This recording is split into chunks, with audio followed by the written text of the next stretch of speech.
Je m'interroge ce jour sur la question de la manipulation des résultats de la pesée dans certaines stations de pesage dans ce pays. Comment comprendre ce qui arrive dans ce pays? Depuis le 8 février 2023, 4 chefs de station et responsables d'équipes des stations de pesage routier, notamment ceux de Kwekong, ont été suspendus de leurs fonctions par le ministre des Travaux publics, Emmanuel Nganou Messi, pour manipulation avérée des résultats de pesée de la dite station et partant des amendes irrelatives. Bravo, monsieur le ministre.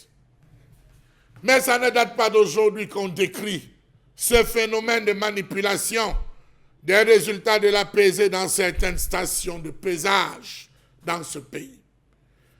Les stations de pesage et les postes de pesage sur nos routes bitumées sont nés de la volonté du gouvernement de mieux protéger le patrimoine routier dont le Cameroun dispose. C'est la loi numéro 96, barre 07 du 8 avril 1996, portant protection du patrimoine routier national, qui a institué le pesage routier, défini comme une opération technique destinée à contrôler la conformité des normes relatives au poids total autorisé en charge et à la charge à l'essieu pour tout véhicule dont le poids total en charge est supérieur à 3,5 tonnes. Le pesage est effectué au niveau des stations, dites de pesage, qui peuvent être fixes ou mobiles. Ainsi, tout conducteur d'un véhicule en surcharge, c'est-à-dire dont la charge excède la limite de tolérance prévue, est assujetti au paiement d'une amende. Cette amende est applicable à chacune des stations de pesage traversées en cas de progression du véhicule. Sur l'ensemble du territoire national, les nouvelles concernant les routes font état d'une dégradation parfois très avancée de ces infrastructures. Nid de Poule, Bourbier, Dodane, tout y passe. Institué depuis 1993-94, l'on se demande à quoi sert l'argent du pesage s'il n'aide pas à la réhabilitation de certaines voies fortement endommagées. Les chiffres du pesage routier relèvent qu'en 2010, les pésages routiers avaient fait entrer dans les caisses de l'État près de 2 milliards de francs CFA. Ces recettes ont considérablement baissé en 2016 pour se situer à 450,4 millions de francs CFA, soit une baisse de recettes de 88,48%.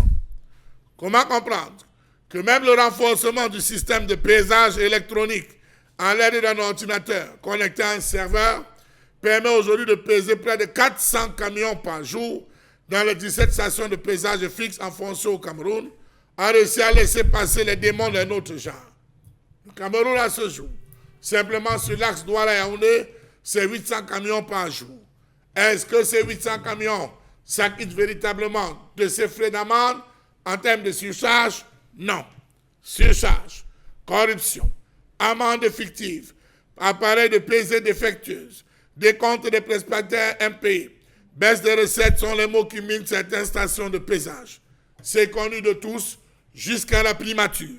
La présence des voies de contournement autour des pesages, le laxisme et le non-respect des consignes de travail par le personnel, gendarmes et l'incompréhension des objectifs du contrôle de charge par certains chauffeurs sont autant de goulots qui bloquent la machine pesage.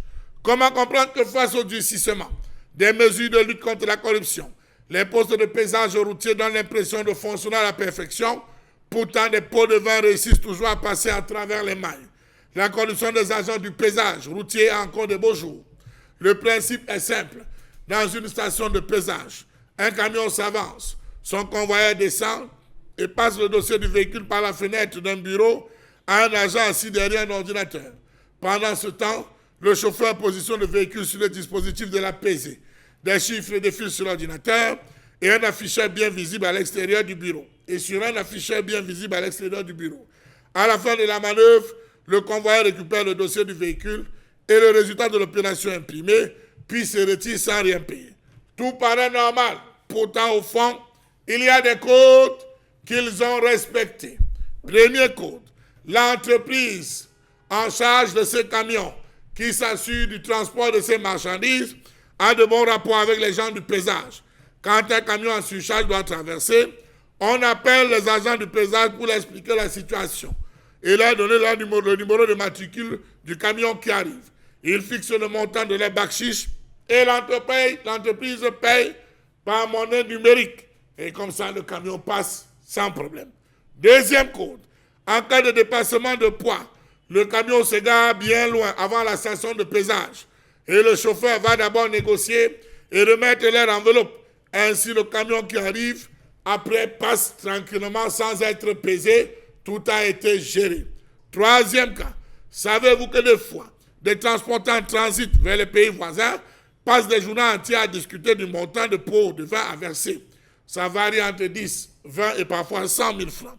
Pourtant, d'après les textes, les transportants d'infraction doivent payer des amendes qui vont de 25 000 francs CFA par tonne pour les excédents inférieurs à 5 tonnes à 75 000 francs CFA par tonne au-delà de 10 tonnes de dépassement. Ils doivent ensuite se séparer de leur trop-plein avant de reprendre la route. Sauf que, enquête menée dans le contexte camerounais, aucune station de pesage ne dispose d'un magasin de stockage.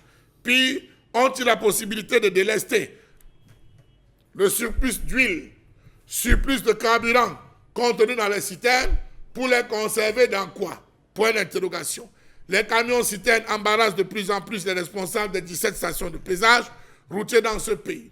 Il est difficile pour ces derniers d'exiger les amendes à payer en cas de surcharge aux transporteurs de ces engins et ensuite de les délester, c'est-à-dire diminuer le surplus.